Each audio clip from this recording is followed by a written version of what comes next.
Have you ever felt that pang in your gut when you see the woman you like talking to another man? Motionless, invisible, reduced to being a silent witness to your own irrelevance. You're about to discover something that challenges everything you thought you knew about female desire. I'm not talking about cheap tricks or deception, but an ancient truth that 97% of men will never understand. Society has programmed you to fail, turning you into an invisible ghost in the eyes of the women you truly desire. What I'm about to reveal to you today isn't just a method. It's the understanding of a secret code that will completely transform your reality. If this has made you think for even a second, like this now, because what I'm about to tell you can revolutionize your life forever. This knowledge is so powerful that they hate that you know it. Get ready, because after today, nothing will ever be the same.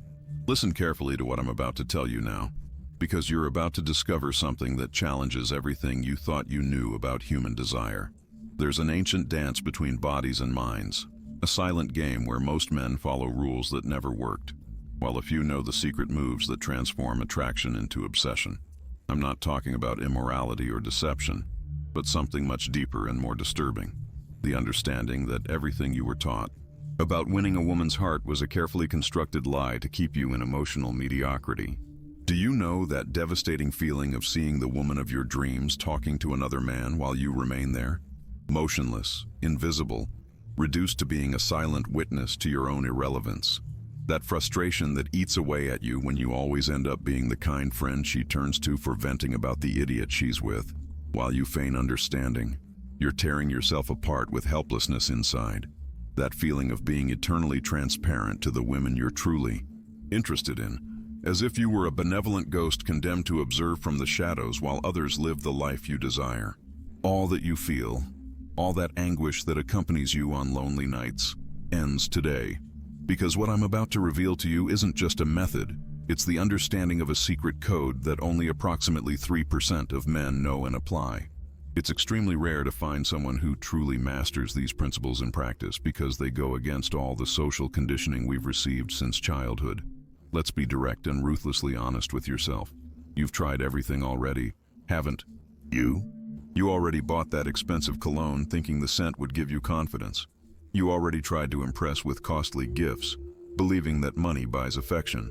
You were already that super attentive guy who replies to messages immediately because you thought constant availability was synonymous with genuine interest. And where did all that get you? Straight to the friend zone, to that emotional limbo where good intentions turn into romantic invisibility. The brutal truth is, you were programmed to fail from the start. Society, romantic movies, even your own mother, all taught you the wrong way.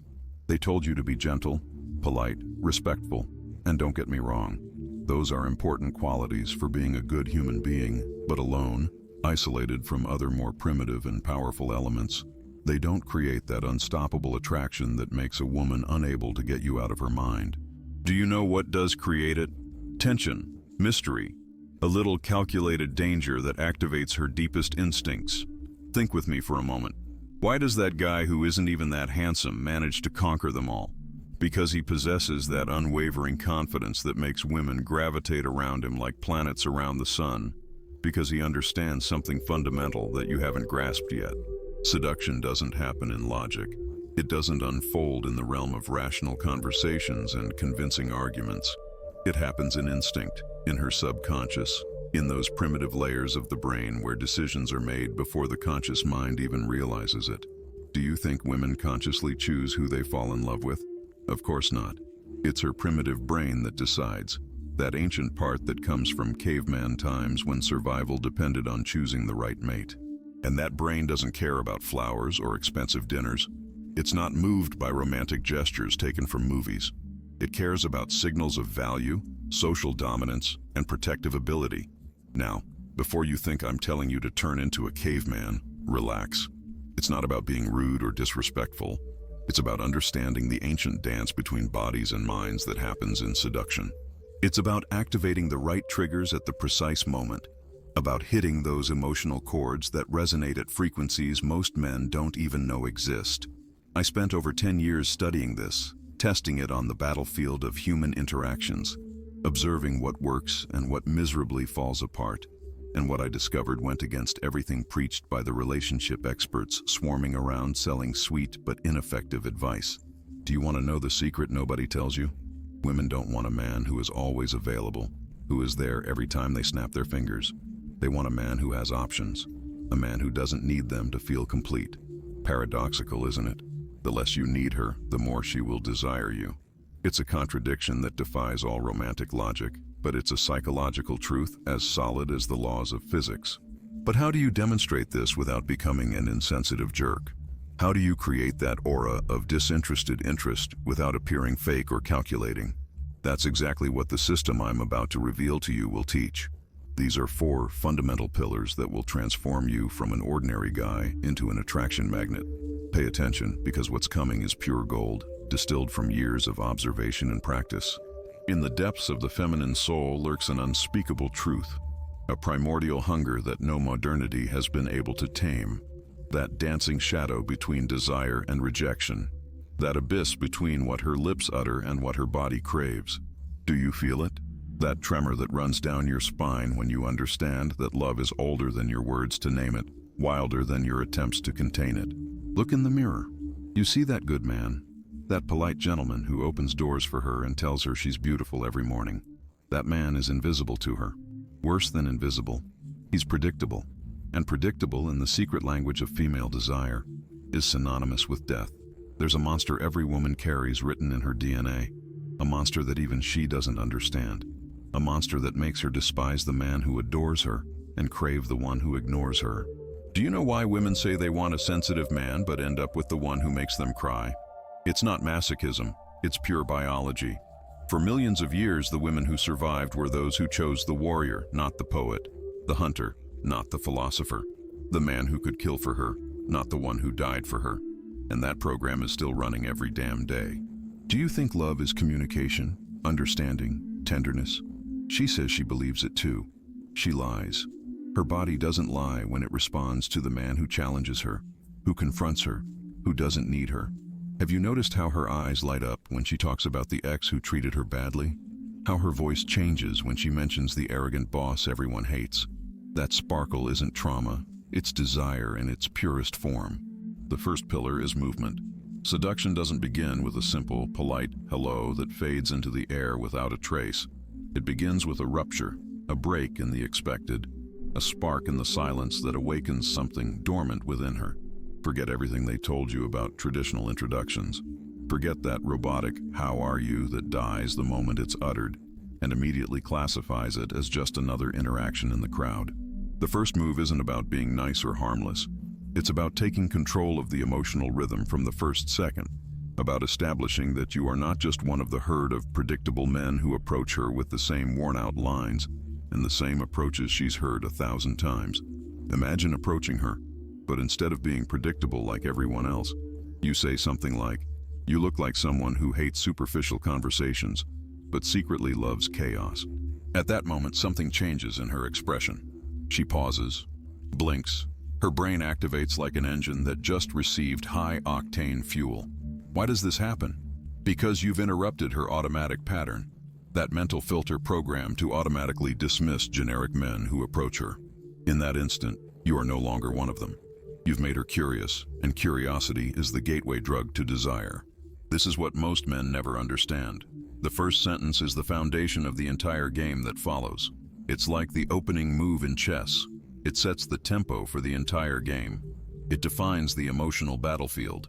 If you open weakly with something common and predictable, you've already put yourself on the defensive. You'll spend the rest of the interaction chasing her, trying to regain lost ground. But if you open strong with something unexpected, poetic, or slightly absurd, you gain the frame advantage. Now she's in your world, playing by your rules. This is movement. It's not about exactly what you say. It's about how sharply you cut through the everyday noise. It's about projecting a clear psychological signal. I'm not here to impress you with desperation. I'm here to see if you're worth the game. And this isn't just verbal. It's energetic. It's your tone, your timing, the deliberate calm in your speech, that slight smile, as if you already know how this will all end. Men who approach with high-frequency, predictable lines are dismissed by her subconscious in seconds. But a man who walks with a sense of controlled unpredictability, he becomes a question she wants to answer. Never forget this. Women are attracted to what they don't immediately understand. So be the enigma, be the rupture, be the man who speaks not to impress with pretty words, but to provoke something inside her that she had forgotten she could feel. When your first move makes her stop and think, the game is already yours. The monster every woman desires is not violent, not abusive. It's something much more subtle and powerful. It's unpredictable. It's the man who cannot be tamed, categorized, or controlled. And you are an open book. She knows exactly what you'll do, what you'll say, how you'll react. You're safe, you're stable, you're everything she says she wants. And for that very reason, you're everything her biology rejects. Schopenhauer knew it. Love is the deception of the species to keep itself alive. But he fell short. Love isn't just deception, it's war. And in this war, the civilized man always loses. Do you know what a woman really seeks when she says she wants emotional connection? She wants to feel, not to think, to feel. And the most powerful feelings don't come from security. They come from uncertainty, from risk, from controlled danger. The monster she desires is the man who makes her doubt. Does he love me? Does he not love me? Will he call again? Is he with someone else? That emotional roller coaster is more addictive than any drug. And you, with your unconditional love and absolute availability, are forced rehabilitation. You are methadone when she wants heroin. Napoleon conquered Europe, but he couldn't conquer Josephine. Why? Because he needed her more than she needed him. He wrote desperate letters from the battlefield while she slept with others in Paris. The emperor of the world reduced to an emotional beggar. Does that sound familiar? Of course it does, because you too have begged. You've pleaded for crumbs of attention while she offered feasts to those who never asked for anything. The monster doesn't beg. The monster is hungry, but not for her. He's hungry for conquest, for purpose, for power. And that hunger, the one she cannot satisfy, is exactly what drives her crazy. Women are not masochists. They are unconscious evolutionary strategists. Their biology programs them to seek the man whose attention is valuable because it is scarce. If your attention is free, unlimited, unconditional, then it's worth nothing. It's basic economics applied to desire. Remember when you were a child and wanted that toy you couldn't have?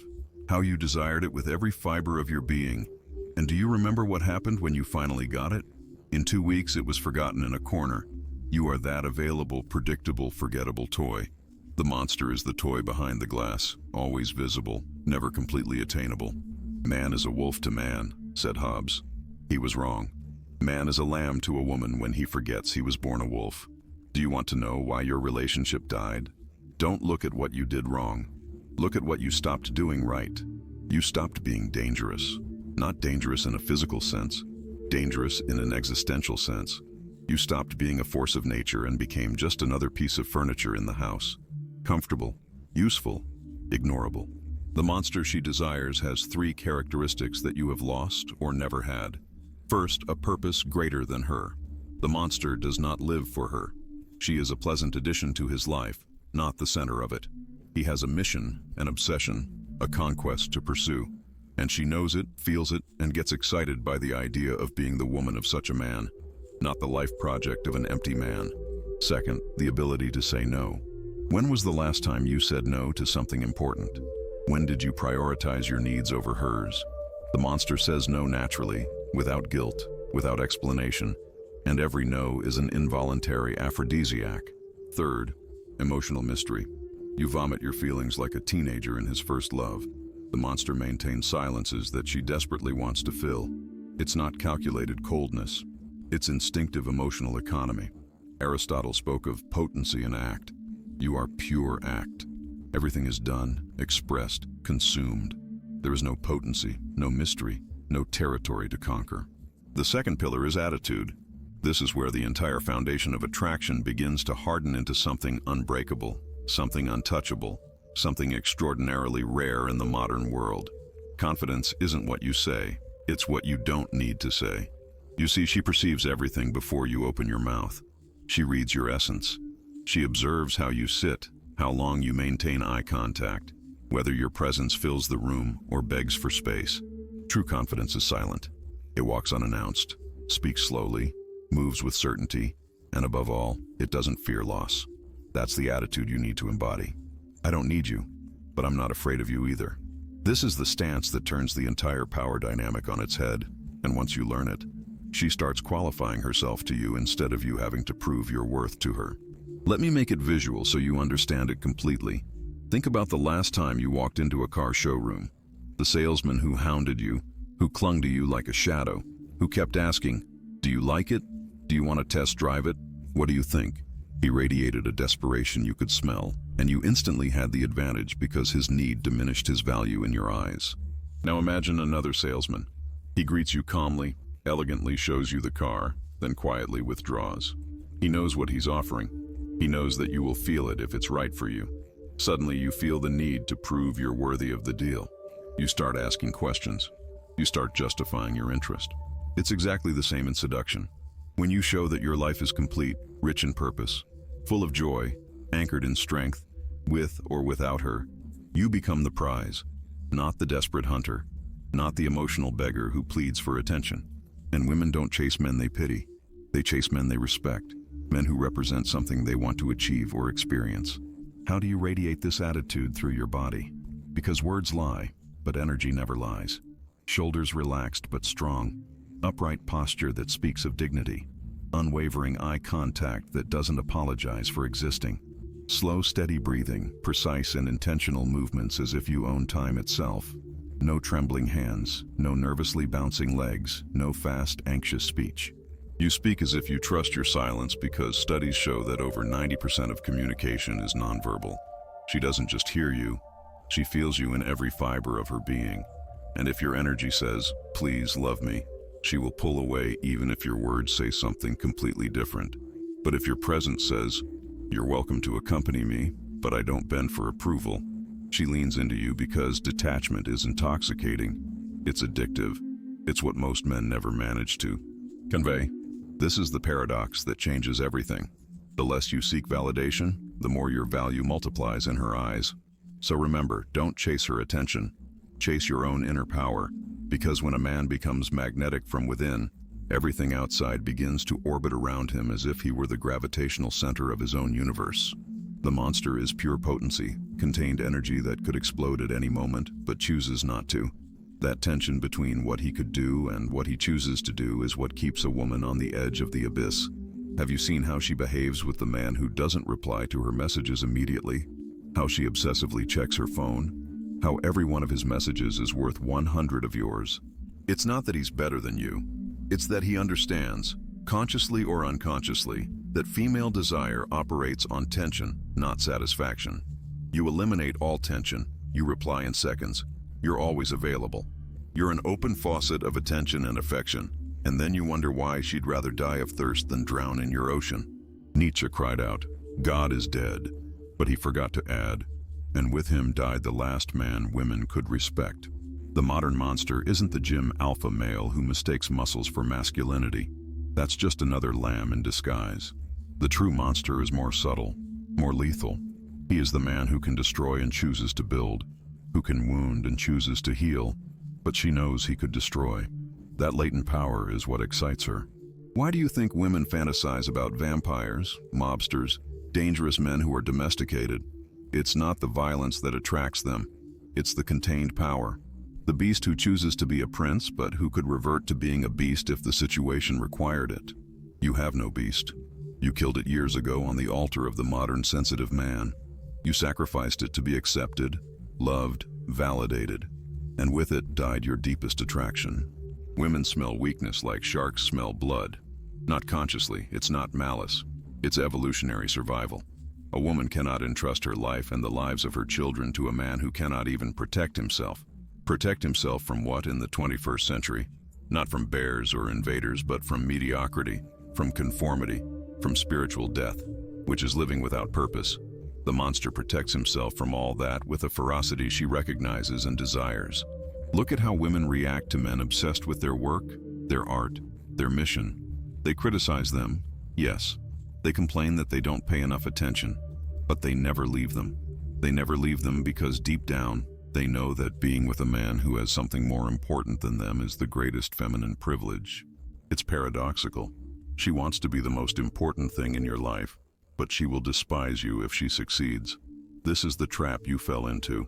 You made her your world, and in doing so, you showed her that your world was very small.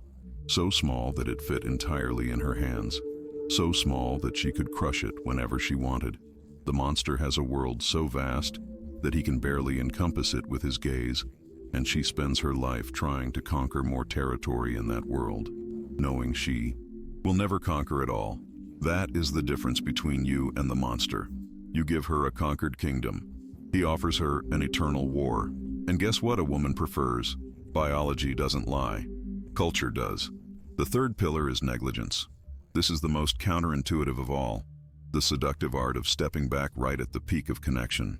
Not because you don't care, but because you understand one of the most powerful truths about female desire. Nostalgia creates obsession. Emptiness generates desperate longing. You know that perfect moment when the conversation flows effortlessly, when smiles come naturally, when she's completely present with you, absorbed in your presence, hanging on every word that comes out of your mouth. That's not the moment to keep going and squeeze every last drop of that connection. That's the moment to leave, to disappear, just when everything feels most alive and promising. Yes, exactly. At the highest point, just when it feels most electric and full of possibilities. You simply say, "I'd love to stay longer, but I have to go. Let's continue this another time." What happens next isn't logical. It's completely chemical and primitive. Her brain releases a significant amount of dopamine, and then you disappear. You've just become the episode that ends on a cliffhanger, the song that cuts off at the best part, the book that closes just as the plot gets interesting. Think about the last addictive series you watched. It didn't explain everything. It didn't resolve all the plot lines. It left you hungry for more. That's what you need to become.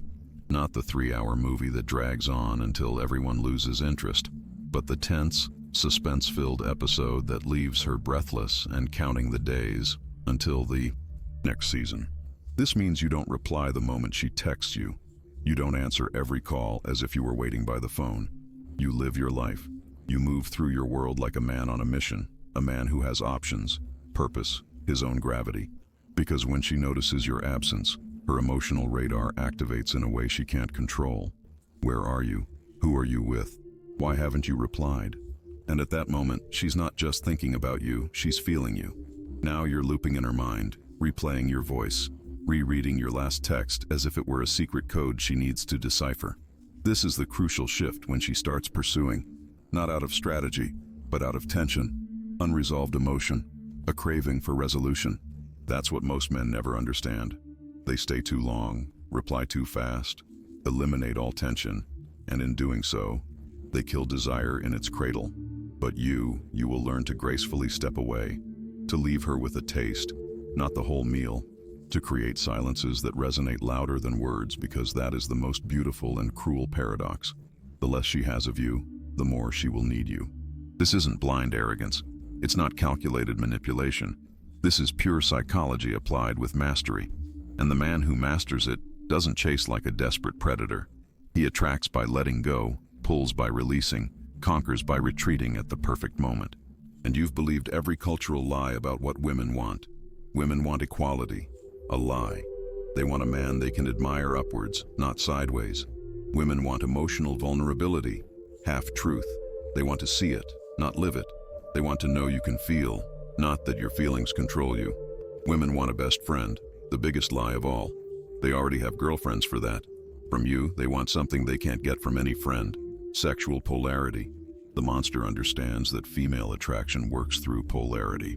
Masculine and feminine are not social constructs. They are opposing magnetic forces that violently attract each other. You have neutralized your polarity. You have become emotionally androgynous.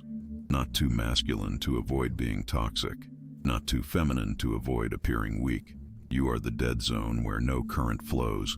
The monster is pure current, high voltage, dangerous to touch, but impossible to ignore. Do you know why women constantly test men? Little provocations, unnecessary drama, irrational demands. It's not cruelty, it's a polarity check. They're checking if you're still a man or if you've already become another friend with a penis.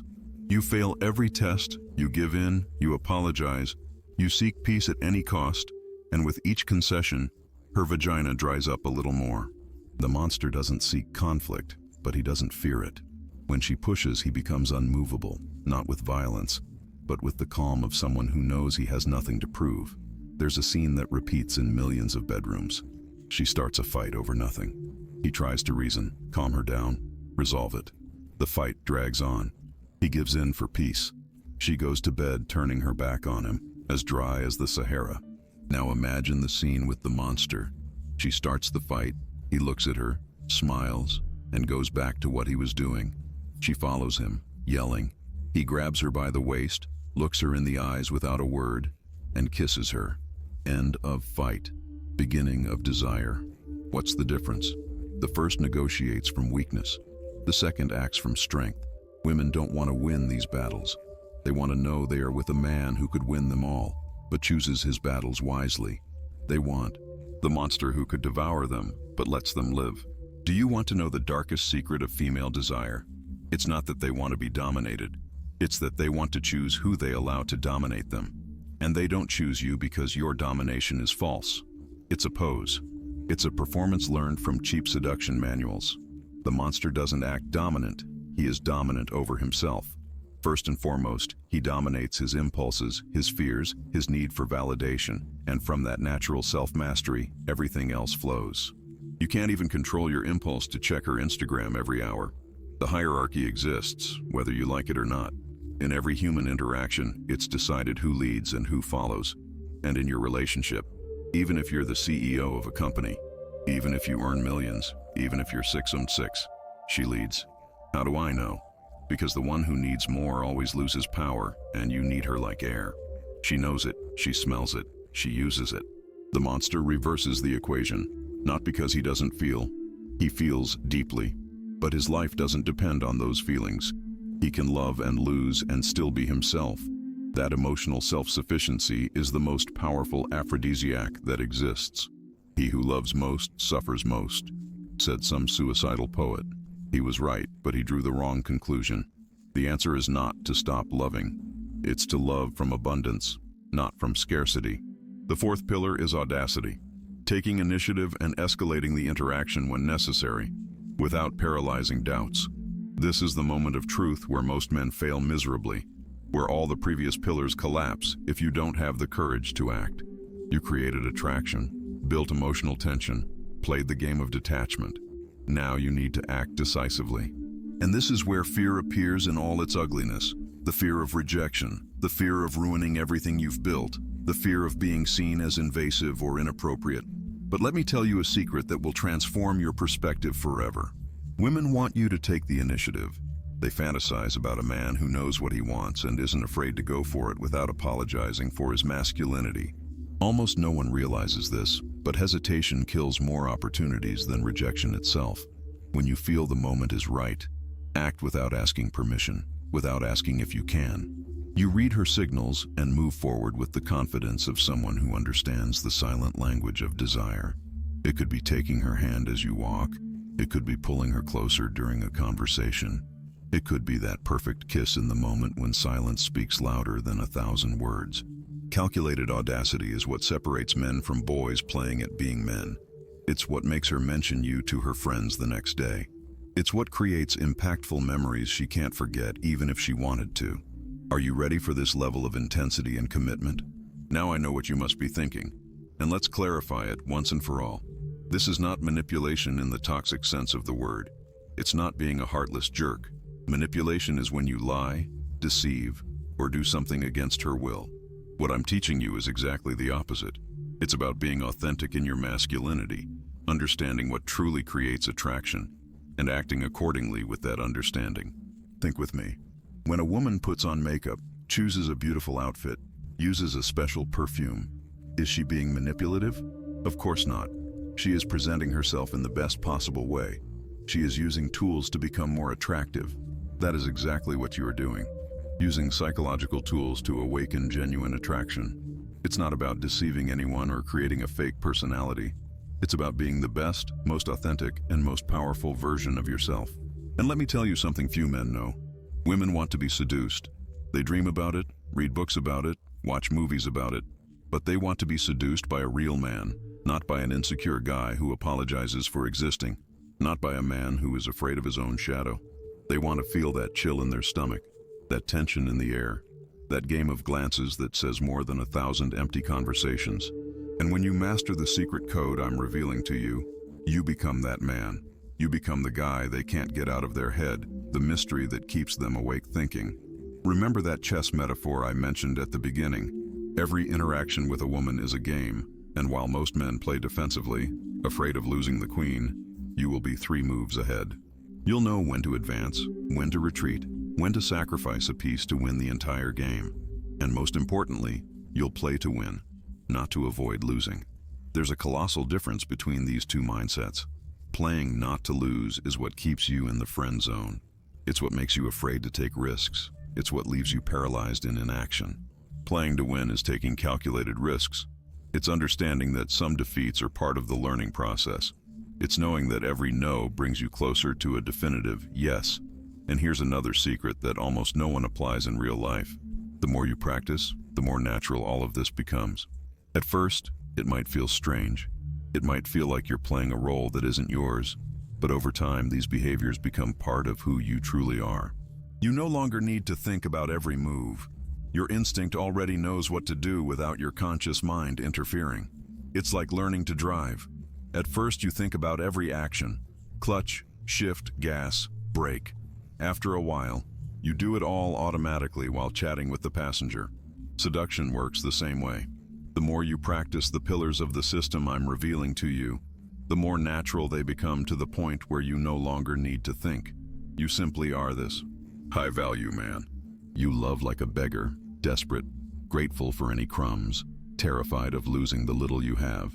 The monster loves like a king, generous because he can afford to be, selective because he has options, calm because he knows that if this woman leaves, others will come. It's not arrogance, it's reality. The man who builds himself up, who has purpose, who doesn't beg for validation, will always have options. And women know it, feel it, and compete to be chosen by him. While you compete with all the men in the world for a woman who no longer desires you, nature is wise and cruel. It rewards the strong and punishes the weak. And the greatest weakness is not physical or financial. It's emotional. It's needing too much. It's being unable to be alone. It's defining yourself by who loves you instead of by who you are. The monster is comfortable in his own skin, alone or with company, loved or rejected. His value doesn't rise and fall with the emotional stock market of his relationship. Yours does, soaring and crashing like Bitcoin on a panic day. There's an exact moment when you lost, a moment you can trace if you're honest. The moment you stopped being her lover and became her emotional child was when you started asking permission instead of informing her of decisions. When you started asking, "Is this okay?" instead of saying, "I'm going to." When your happiness began to depend on her mood. Women don't want emotional children. They have enough with the biological ones. From a man, they want a potential father, not another child to take care of. The monster never asks permission to be himself. He informs, includes, considers, but never begs for approval. His life is his own. She is welcome to share it, not to control it. Do you know what kills more relationships than infidelity? Predictability, the existential boredom of knowing exactly what you'll do, say, think. You're a movie she's seen 1,000 times, and it wasn't even very good the first time. The Monster is a series full of plot twists, not through artificiality, but through authenticity. Because a man who pursues his own interests, who grows, who changes, who evolves, is inherently unpredictable. You stopped growing the day you conquered her. You rested on your laurels. You got comfortable. You became emotionally fat, as predictable as the seasons. Schopenhauer wrote, "To conquer without risk is to triumph without glory." But you didn't even conquer. You were given territory and called it victory. And now you wonder why she wants to migrate to wilder lands. Now let's talk about something crucial that most people overlook: the magnetic touch. This has nothing to do with uncontrolled lust. It's not about groping or forcing situations. This is ancestral ritual, primitive language that transcends words. Touch is humanity's oldest language, older than words, deeper than logic. It bypasses the mind and speaks directly to the subconscious where real decisions are made. But here's the secret that changes everything. She isn't attracted to the touch itself. She's attracted to the way it happens, its perfect timing, its rhythm, its clear intention. The right touch at the right moment can bind a memory to her body in a way that will last forever. But the wrong touch, the hurried, the forced, kills everything instantly. So how does it begin? Not with blind audacity, but with calculated innocence. A light touch on her shoulder as you laugh at something she said. A hand gently guiding her through a doorway. A slow, playful high five that lingers half a second longer than normal. Moments that feel natural, but leave an indelible mark. You escalate not through pressure, but through presence. You touch and then you withdraw. And that withdrawal is everything. It creates absence, and absence creates longing. This is what most men never understand. Touch isn't about the contact, it's about what happens in the moment after. Because when you touch and then stop, her body feels the silence and begins to miss you before you've even left. This is intermittent touch, the psychological equivalent of a heartbeat. On, off, near, far, safe, dangerous. It builds tension she can't name. It floods her system with oxytocin and dopamine, the same chemicals released during pleasure and connection. But you're not connecting. You're engraving yourself into her nervous system like a mark she can never erase. And here's the beautiful paradox. The more natural it seems, the more powerful it becomes. You shouldn't telegraph intention. You shouldn't hesitate. You touch like a man who has done it 1,000 times. Not because you're desperate, but because you are self-centered. Your hand doesn't ask permission. It reads her reaction. If she leans into you, you know. If she pulls back, you adapt. Because masculine touch isn't invasive. It's observant. It listens with the skin. And when used correctly, it makes her feel something terribly rare in the modern world. A man who is in control of himself and tuned into her at the same time. That is magnetic. That is what keeps her awake at night. Because long after the words are forgotten, she will remember how you made her feel. Not in her mind, in her body. There is one last weapon you must master, one that most men don't even think about. Cold reading isn't magic, it's precision. The silent art of reading what she wants before even she knows it, because every woman leaves subtle signals, not in her words, but in her patterns. The way she dresses, the speed of her voice, the rhythm of her walk, what she posts online, where she goes, what she avoids. You are no longer just a man.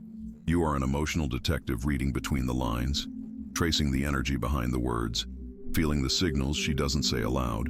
A woman who wears flashy, bright jewelry is screaming for attention. She wants the spotlight and confirmation that she still has it. A woman in subtle, elegant tones is deeper, more private. She longs to be understood, not just superficially seen. Observe her manner of speaking. If she speaks fast, gestures widely, she is spontaneous, reactive, guided by pure feeling. If she speaks slowly, carefully, she is calculated, guarded, strategic in every move. And when you adjust your energy to match her hidden nature, when you reflect what she truly needs without her asking, you become irresistible because you're not offering what she's consciously demanding. You're offering what she's secretly dying to receive. That is the real power. The understanding that every human being hungers for something they cannot even articulate. But here's the trap most men fall into.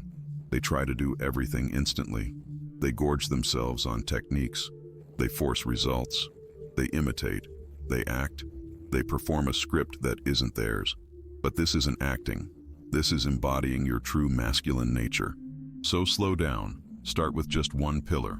Apply it for a week until it becomes real, until it's part of you. Then another and another, until the system isn't something you memorize, but something you are. Because this dirty method I'm giving you isn't about becoming someone else. It's about releasing the true you, the alpha that society buried under years of shame, guilt, and conditioning that made you believe your masculinity was something to apologize for. Wake up once and for all.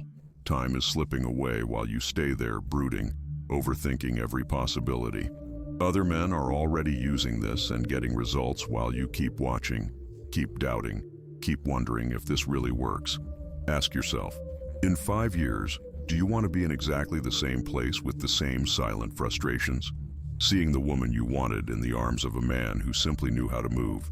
Or do you want to be the man she can't forget, the man who never begs, the man who chooses instead of being chosen, the man who doesn't accept emotional crumbs, the man who creates attraction like clockwork? That choice is yours, and always has been. But remember this as if your life depended on it. Knowledge without action is dead. You can consume 100 videos, read 100 books, but if you don't enter the ring, you'll stay trapped in impotent theory forever. Here's the brutal truth nobody wants to tell you. Most men who hear this will do nothing. They will remain the same. They will continue to be gentle to the point of invisibility. They will stay stuck in the maybe zone, the ghosting zone, the friend zone for all eternity. But not you. You are not most men. You're still here, still reading, still listening intently. You can be the exception, the one who took this and transformed everything. Desire thrives on unpredictability. Desire, like any human impulse, intensifies when the reward is not constant or guaranteed. If you are always available, if you are always the one who initiates intimacy, if you are always willing to please, your reward loses value. Most men make the mistake of becoming dispensers of constant pleasure, unaware that excessive availability kills longing. Machiavelli, a master at using reward to maintain loyalty, or in this case, desire, would say, "Men love at their convenience, but fear your discretion." In this context, the fear is her fear of not knowing when or if that reward, your desire, will return. Your mistake, you become an inexhaustible source of sexual attention, a faucet she can turn on at will. The Machiavellian solution: administer your reward selectively. This doesn't mean denying her sex or affection. It means that access to your intimacy, your desire, your sexual energy is not a right. It's earned and must be maintained. Create moments of intensity, then pull back with subtle distance. Let her miss you. Let her crave the next encounter. Don't always be the one who initiates. Let her pursue you. Let her feel that she must earn your attention, that she must remind you why she excites you. When desire isn't guaranteed, when there's enough uncertainty about when and how she'll feel the spark again, she invests more in you. Her mind becomes obsessed with winning your attention, with reconquering your desire. The scarcity of reward activates her dopamine system, creating a cycle of craving and satisfaction that keeps her constantly wanting more of you. You become the only man who gives her that dopamine rush that never settles into monotony. Manipulation or mastery? Now I know what many might be thinking. A voice in your head may have whispered, "Is this manipulation?" Let me answer clearly and unequivocally. No. Allow me to define harmful manipulation: lying, deceiving, coercing to control another person, stripping them of their will and using them for personal gain, causing harm. That is not what we are doing here. What we've discussed is reading the terrain, understanding the nature of human desire, recognizing the psychological dynamics that are already at play in every sexual interaction, whether you're conscious of them or not. This is using what already exists. The only difference is that this time you play with strategic awareness. You are not the manipulated one. Think about it. Doesn't she respond to mystery? Doesn't she respond to authority? Doesn't she long for what is hard to get? Doesn't she hide secret fantasies? Doesn't she get bored when pleasure is always available? Yes, these are human predispositions, and when properly activated, they awaken the most powerful desire. She operates by instinct without thinking about the rules.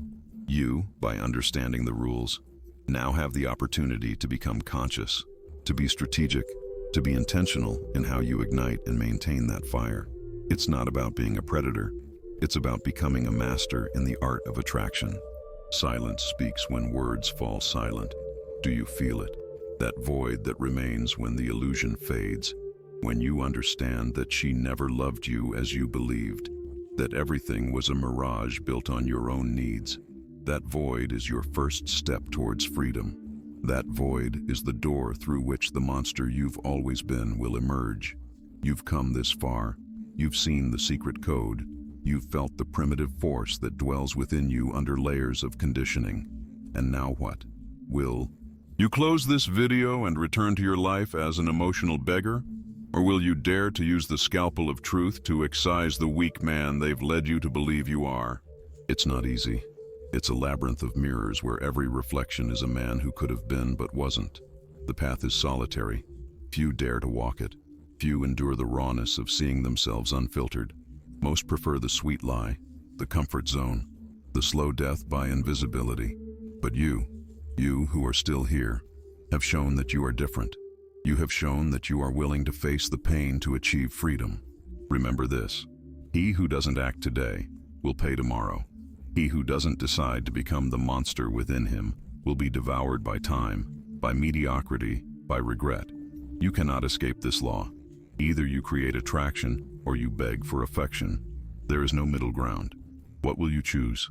If you have truly understood, if you have felt the force of truth piercing your chest, comment, "I am the monster she desires." That will be our secret code, our sign of recognition among those who have awakened. In the next video, I will reveal exactly how to apply these principles in specific situations. The knowledge is already yours. The action depends on you. Now go and conquer.